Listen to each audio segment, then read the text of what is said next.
រតនាខៀវថ្ងៃហ្នឹងថ្ងៃឡើងទីខ្មែរខ្ញុំអរគុណបានរ៉ាឌីយ៉ូខ្មែរស្ដាប់ទាំងអស់គ្នានៅស្រុកបារាំងនៅស្រុកអាមេរិកហើយនៅស្រុកខ្មែរនៅស្រុកបារាំងអរគុណហើយបានរ៉ាឌីយ៉ូខ្មែរជួយនិយាយជួយឲ្យបងប្អូនទាំងអស់ស្ដាប់រឿងឡើងទីខ្មែរថ្ងៃហ្នឹងខ្ញុំចង់ឲ្យខ្មែរទាំងអស់ជួប Gérard Bardy គាត់បានធ្វើការនៅធំដុំនៅ Union Française Union de la Presse Francophone ហើយខ្ញុំចង់ឲ្យបងប្អូនស្គាល់គាត់អញ្ចឹងអរគុណBonjour Gérard Bardy. Bonjour. Donc nous sommes aujourd'hui donc sur Lundi Khmer, donc Radio Khmer Monde, et nous sommes très contents donc de vous accueillir. Pouvez-vous nous parler donc un peu de l'Union de la presse francophone, puisque vous êtes président de la section française. Quelle est l'origine de l'Union de la presse francophone et quel est son avenir? Tout d'abord, bonjour à vos auditrices et à vos auditeurs. Et je veux leur dire que je suis heureux d'être avec vous aujourd'hui. Vous m'avez invité pour parler de l'Union de la presse francophone, dont, je le rappelle, je préside la section française. L'Union de la presse francophone est la plus ancienne des organisations francophones. Elle est née il y a plus de 40 ans de la volonté de faire se rencontrer les journalistes de tous les pays où le français est la langue d'usage, ou la première langue, ou une langue très pratiquée. Donc francophone veut dire que c'est né en France d'abord, avant tout? Oui, c'est né en de la France volonté donc des journalistes d'un certain nombre français. De journalistes et d'éditeurs français, mais pas uniquement, qui ont remarqué qu'il y avait sans doute, pour faire vivre, pour développer cette langue parlée à travers le monde, qui, nous ne l'oublions pas, a été la langue de la diplomatie, qui est une langue élitiste dans beaucoup de pays, eh bien qu'il fallait la faire vivre et qu'il y avait nécessité pour cela de regrouper les journalistes là où ils se trouvent dans les différents pays, ceci bien avant la création de l'Organisation internationale de la francophonie. D'accord, parfait. Donc cette association est présente partout dans le monde, du coup, puisque francophone veut dire donc la présence des journalistes français pour faire connaître un peu les cultures partout dans le monde. Donc j'imagine que c'est une association qui est internationale. Alors, de la place qui est la mienne, c'est-à-dire celle du président de la section française, mais pour voyager beaucoup à travers le monde, je peux vous dire que hélas, il n'y a pas des sections dans tous les pays du monde où l'on parle le français. Et actuellement, il y a 46 pays qui sont adhérents, qui ont une vraie section qui existe, structurée, avec un bureau, des activités, etc. Et chaque année, l'UPF, l'Union de la presse francophone, organise des assises internationales fort intéressantes, et toutes les sections y envoient une délégation. Ce qui fait que nous nous retrouvons l'année dernière à Conakry, l'année d'avant à Madagascar, l'année précédente au Togo, par exemple, fin 2018 en Arménie, à Erevan, pour nous retrouver, journalistes francophones de tous les pays, unissons-nous pour regarder l'exercice de notre profession, échanger, mieux se connaître, etc. Voilà la finalité de cette union. D'accord.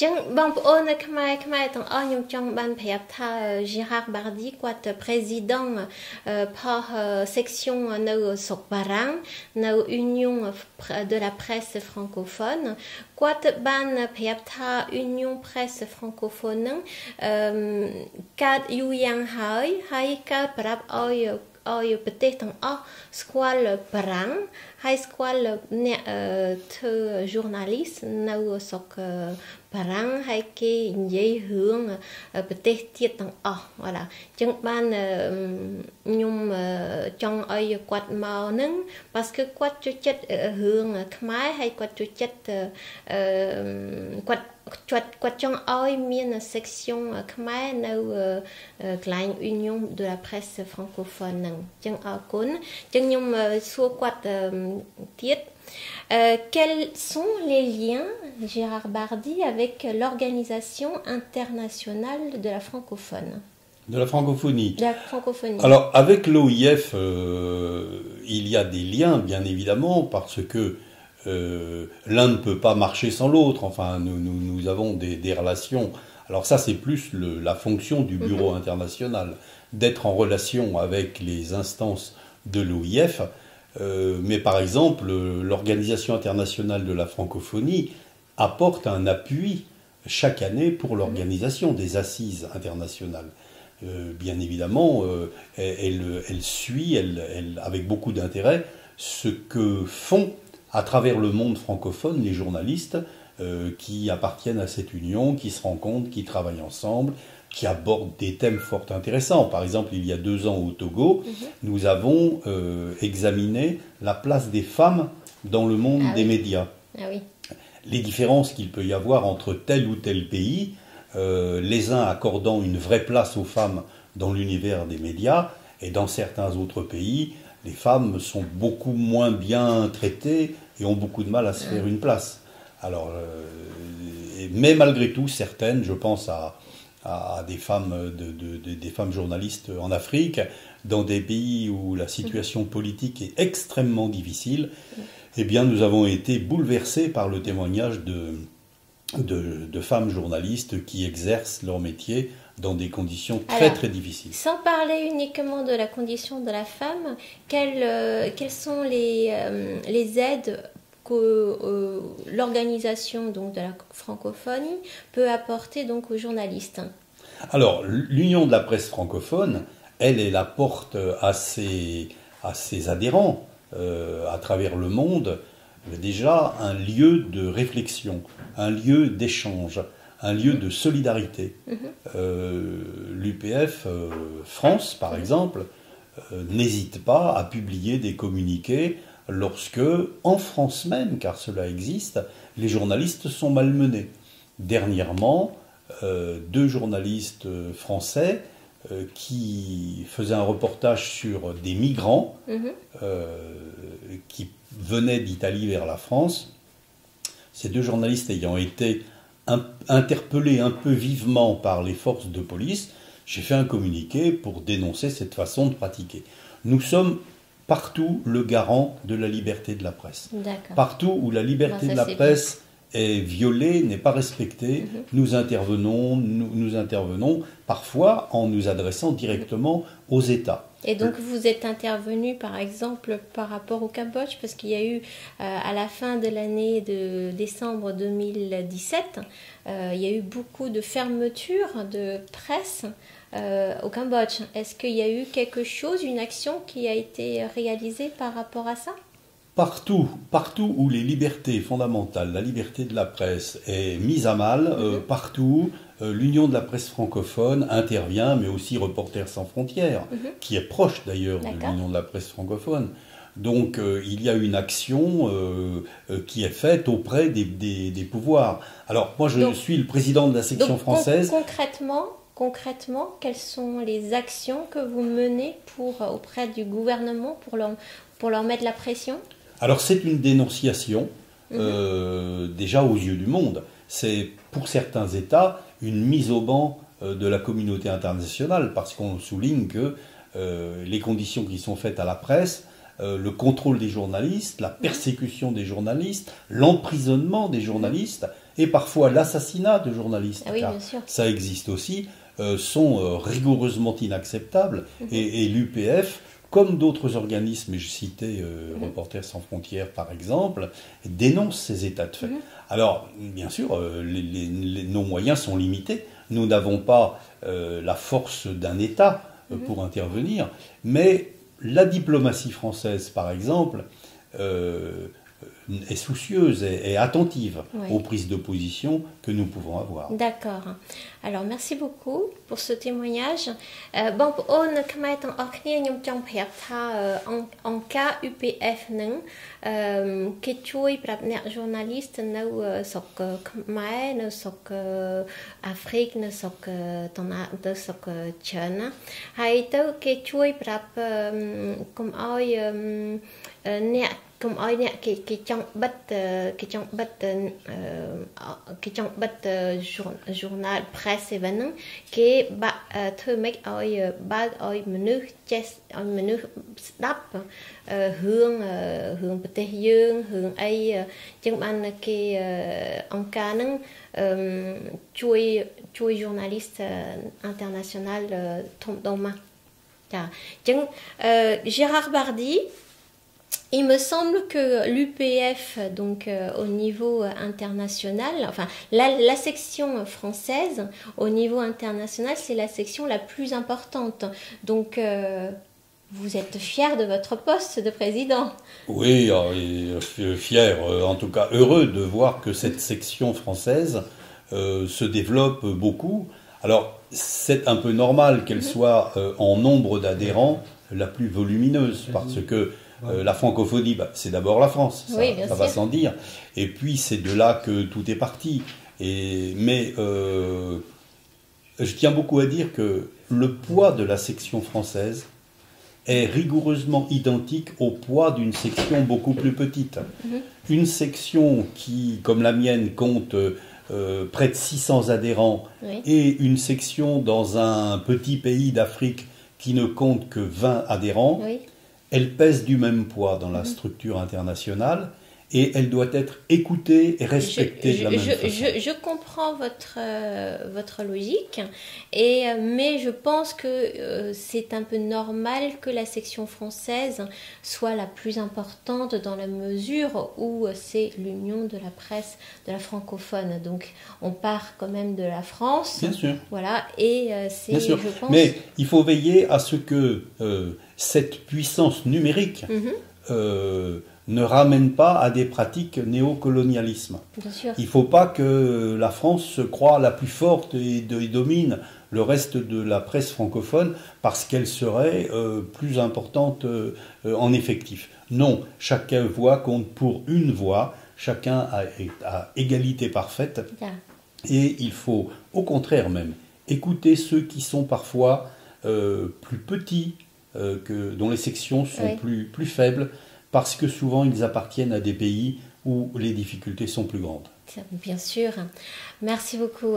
Donc, bon, on Khmerទាំងអស់គ្នាខ្ញុំចង់ប្រាប់ថា Gérard Bardy គាត់président en cas section Parang UPF Union de la presse francophone គាត់បានប្រាប់ថាអង្គការនៅស្រុកបារាំងធំដុំមេគាត់ថាអង្គការនៅស្រុកណាក៏ធំដុំដែរដូចតែគ្នា parce que គេស្ដាប់ទាំងអស់គ្នាគេអង្គការនឹងប្រាប់ទៅជួយ journaliste ទាំងអស់នៅ international បើពួកgouvernement អត់បិទកន្លែង press event គេមកប្រាប់ជួយប្រាប់ធ្វើម៉េចឲ្យមនុស្សទាំងអស់ស្ដាប់រឿងស្រុកខ្មែររឿងស្រុកអាហ្វ្រិកឬរឿងទាំងអស់គ្នាចាអញ្ចឹងខ្ញុំចង់សួរGérard BardyទៀតGérard Bardy nous sommes aujourd'hui donc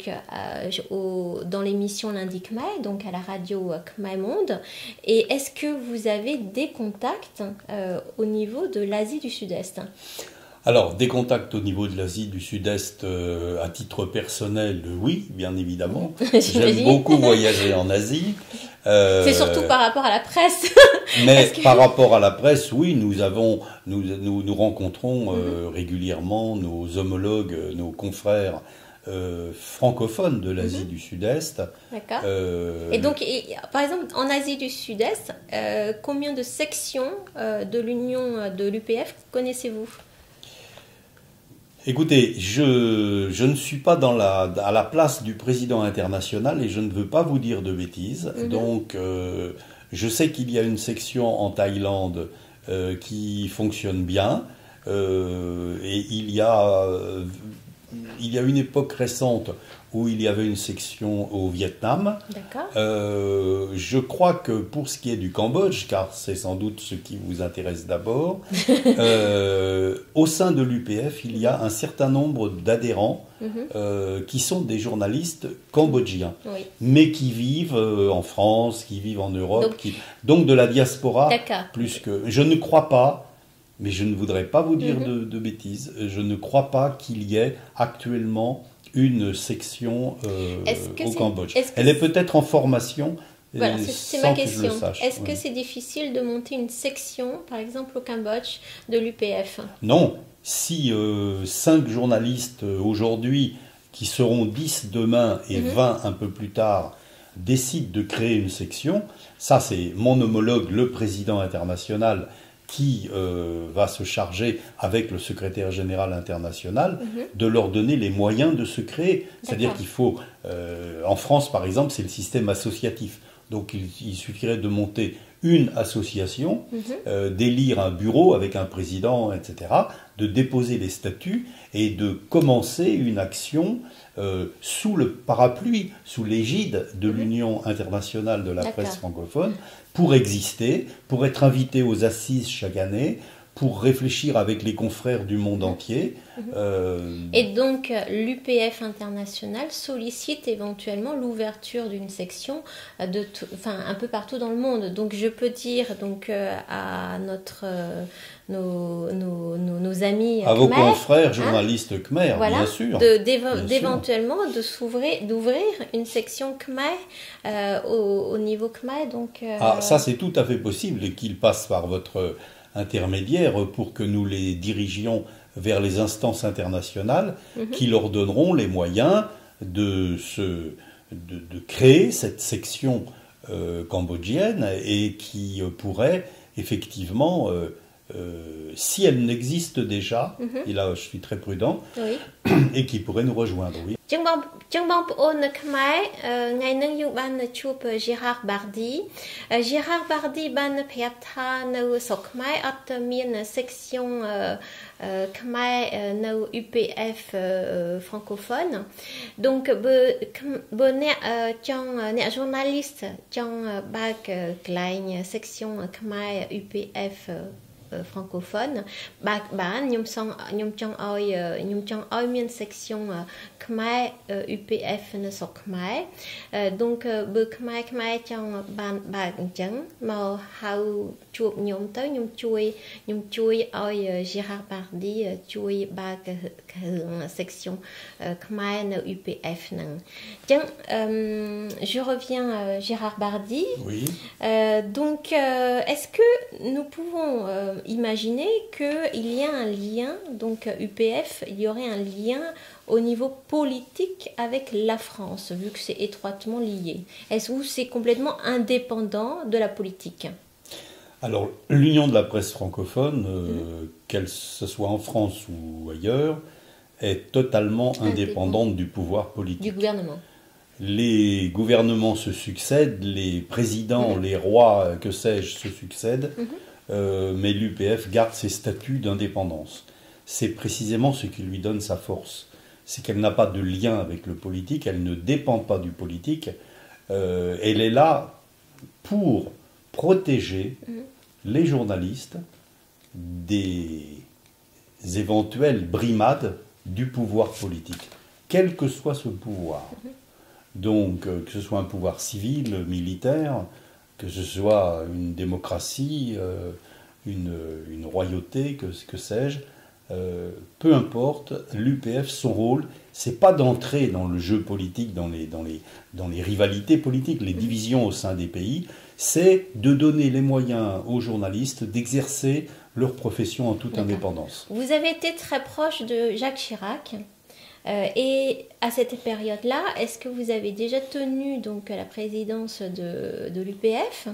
Et est-ce qu'il y avait une influence par rapport donc à votre position? Alors, bon, moi j'étais à titre personnel proche du président Jacques Chirac. Et d'ailleurs, j'ai le souvenir très précis d'un sommet de la francophonie qu'il a présidé à Hanoï. Et où il y avait beaucoup de délégations asiatiques qui étaient là, mais jamais je n'ai eu de proximité politique avec ma casquette, avec mon titre de l'UPF, avec le pouvoir, et d'ailleurs même à titre de journaliste. À l'époque, vous étiez déjà dans les bureaux de l'UPF ou...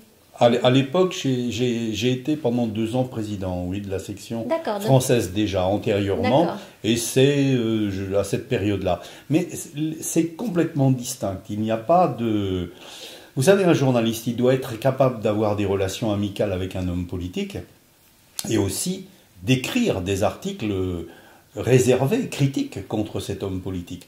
Moi-même, j'étais ami à titre personnel avec Jacques Chirac, mais le premier livre publié en France, premier livre critique après l'élection de Jacques Chirac, c'est moi qui l'ai signé, qui l'ai fait, parce qu'il ne s'occupait pas assez des jeunes générations. Et je lui ai écrit une lettre ouverte, et vos promesses aux jeunes, Monsieur le Président. Vous voyez, donc il faut avoir cette liberté d'avoir des relations personnel, amical avec un homme politique, mais toujours se garder de devenir son serviteur ou son porte-parole. Un journaliste doit être indépendant, l'UPF c'est ça, c'est la garantie de l'indépendance, de la neutralité des journalistes, partout dans le monde. Jacques Chirac était très proche comme vous de l'Asie du Sud-Est, puisque je crois qu'il avait même adopté une Vietnamienne. Une jeune Vietnamienne. Une jeune Vietnamienne, voilà. Il aime beaucoup, comme vous le savez, les arts premiers, puisqu'il a créé à Paris le musée des arts premiers, qui est très beau, que je recommande à tous vos auditeurs lors de leur passage en France. Il a aussi fait de nombreux voyages au Japon. Oui. Il aimait beaucoup l'Asie, et je crois que c'est un grand connaisseur de l'Asie, indépendamment du fait que, dans les conditions que l'on sait, il a, avec sa femme, adopté une jeune... Oui, tout à fait. Alors, il aime aussi l'histoire. Vous êtes un grand spécialiste de l'histoire contemporaine, et vous vous êtes surtout intéressé donc, à l'histoire du général de Gaulle, et vous en avez même fait un livre. Plusieurs. Donc, plusieurs livres. Bientôt 5. 4 et bientôt 5. Racontez-nous un petit peu votre parcours d'écrivain, du coup. Alors, mon parcours d'écrivain, vous savez, c'est assez fréquent, en France en tout cas, mais dans d'autres pays du monde, qu'un journaliste, au bout de quelques années, compte tenu de ce qu'il a pu connaître, découvrir, complète ses écrits de journaliste par des écrits, des publications de livres. Donc, ce fut mon cas. Je vais bientôt publier dans quelques jours mon 10e livre, mais dont 4 ont été consacrés au général de Gaulle, enfin, des aspects du général de Gaulle. Alors moi, ce que j'aime bien chez le général de Gaulle, puisque je suis votre invité aujourd'hui, ce dont je vous remercie encore, c'est de parler de l'importance qu'avait l'Asie et les peuples d'Asie pour le général de Gaulle. Citez-nous un passage. Alors, écoutez, je vais prendre mon petit papier. Le général de Gaulle a fait un discours historique à Phnom Penh le 1er janvier 1966 dans le grand complexe sportif, pardonnez-moi, devant plus de 100 000 personnes. Et là, de façon extraordinairement forte, il a parlé de l'émancipation des peuples. Il a parlé du droit des peuples à disposer d'eux-mêmes, à choisir leur destin. Excusez-moi encore.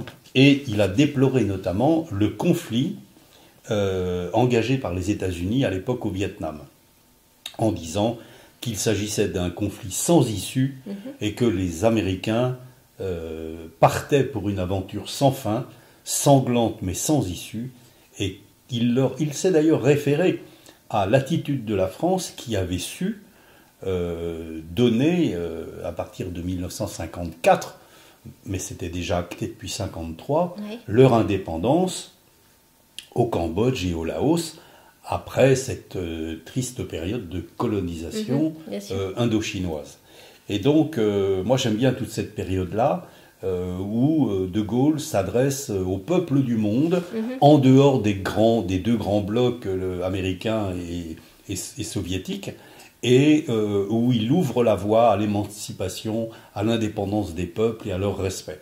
បងប្អូនខ្មែរទាំងអស់ខ្ញុំថ្ងៃហ្នឹងយើងនៅឡាំងឌីខ្មែរមួយ Gérard Bardy ចឹង Gérard Bardy គាត់បានប្រាប់ថាគាត់បានធ្វើការធំដុំនៅចិត្ត Jacques Chirac ហើយគាត់ហើយនឹង Jacques Chirac ជួយចិត្តនៅទៅកន្លែងប្រទេសអាស៊ីdu Sud-Est ហើយនៅ នៅចិត្តគាត់ជួយចិត្តខ្មែរដែរហើយគាត់ជួយចិត្តនៅវៀតណាមគាត់ជួយចិត្តថៃឡង់ទាំងអស់ហ្នឹងសិតតែប្រទេសហ្នឹងសិតតែគាត់ដែលទៅគាត់ដែលជួបហើយគាត់មានបងប្អូនធំដែរនៅកន្លែងនៅប្រទេសទាំងអស់ហ្នឹងហើយមិញ Gérard Bardy ប្រាប់ថាអត់មាន section ខ្មែរ UPF នៅស្រុកខ្មែរ donc បើខ្មែរ journaliste ទាំងអស់បើចង់បានបើក section ខ្មែរសុំជួបខ្ញុំហើយខ្ញុំចាំប្រាប់ខ្ញុំធ្វើម៉េចឲ្យជួប Gérard Bardy ប្រាប់បើក section ខ្មែរហ្នឹងនៅ UPF អញ្ចឹងយើងសួរ Gérard Bardy ទៀត Gérard Bardy est-ce que vous avez racontez-moi un petit peu des souvenirs personnels est-ce que vous avez des liens avec le Cambodge auprès de nos compatriotes cambodgiens?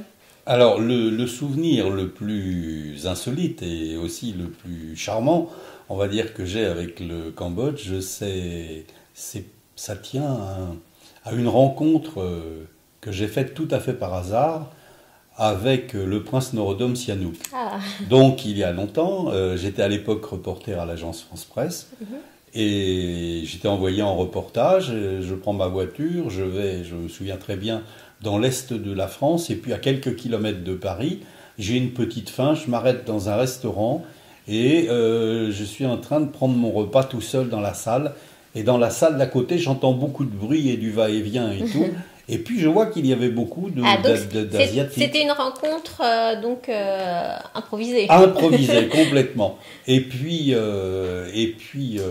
je vois des Asiatiques qui viennent et tout. Et à un moment, je demande au serveur du restaurant, mais qui est dans la salle d'à côté, et on me dit, mais c'est le roi du Cambodge, c'est le prince Norodom Sihanouk. Et comme le prince Norodom Sihanouk faisait un petit peu de journalisme à ses heures, il était le correspondant du Canard enchaîné au Cambodge, et depuis Phnom Penh, il envoyait régulièrement des articles au Canard enchaîné pour être publiés en France. J'ai fait passer ma carte de visite et tout. Et le roi en question, en personne, est venu jusqu'à ma table, super. M'a salué et m'a entraîné dans la salle où il y avait une partie de sa famille. Et je me souviens qu'il m'a présenté l'une de ses filles qui était danseuse étoile du ballet de Phnom Penh, qui était une charmante jeune femme. Voilà, c'est donc un souvenir ému que j'ai de cette rencontre avec le prince Norodom Sihanouk. Combien est-ce que vous êtes retourné récemment au Cambodge? Non, pas... Ou dans l'Asie du Sud-Est? Alors, dans l'Asie du Sud-Est, oui, puisque j'ai mon fils qui est maintenant installé en Thaïlande. Donc vous avez une attache du coup avec l'Asie du Sud-Est. Oui, ce qui fait que je vais maintenant plusieurs fois par an sur l'île de Phuket. Alors on aura l'occasion de vous retrouver au Cambodge. Eh bien, je ferai une visite au Cambodge avec grand plaisir. Si nos journalistes souhaitent éventuellement monter une section, et s'il n'y en a pas de section d'UPF au Cambodge. S'il n'y a pas de section de l'UPF, il faut qu'ils se mobilisent à quelques-uns, se regroupent et le fassent savoir. Et je les mettrai personnellement en relation avec le président international et le secrétaire général international qui les aideront et leur donneront la marche à suivre pour créer une petite section, ou une grande par la suite, section de la presse francophone. Gérard Bardy, comment vous faites? Partir au Cambodge, faire du journaliste et en même temps être historien? Je travaille beaucoup, j'aime bien. Aujourd'hui, je fais plus de travaux d'écrivain que de journalisme, parce que je me suis vraiment centré sur l'écriture de livres. Et j'ai entendu que vous sortez bientôt votre prochain livre. Voilà, je sors un livre sur les relations du général de Gaulle avec les femmes. Pas les petites amies du général de Gaulle, non, simplement tout ce que le général de Gaulle a fait pour améliorer la cause des femmes en France. Donc vous êtes en train d'entamer votre 5e livre sur le général de Gaulle, c'est bien ça? Il est maintenant terminé, il sort dans quelques jours, le 19 avril. Ah bon, formidable, donc on pourra éventuellement en parler longuement suite à la sortie de ce livre. Donc avec je plaisir. vous reverrai pour un autre interview dans ce cas-là. Avec plaisir. Je vous remercie beaucoup, Gérard Bardy, pour être présent donc sur lundi Khmer et sur notre radio donc Khmer Monde. Bon, pour on Khmer tang orknia okon ban stap ngày nâng lundi Khmer. Gérard Bardy banគាត់បានមកថ្ងៃហ្នឹងប្រាប់និយាយរឿងសភៅគាត់ទៅសេសភៅដែរហើយរឿង journaliste គាត់ខាង président អង្គការ UPF ធំដុំនៅស្រុកបារាំងហើយខ្មែរទាំងអស់បើចង់ជួបគាត់ឬចង់ទៅសេមួយគាត់ខ្ញុំសូមឲ្យ contact ខ្ញុំមកអត់មានអត់អីទេអញ្ចឹងអរគុណអញ្ចឹងខ្ញុំរៀបលាចាំជួបគ្នាថ្ងៃ lundi ខ្មែរមួយទៀតអរគុណ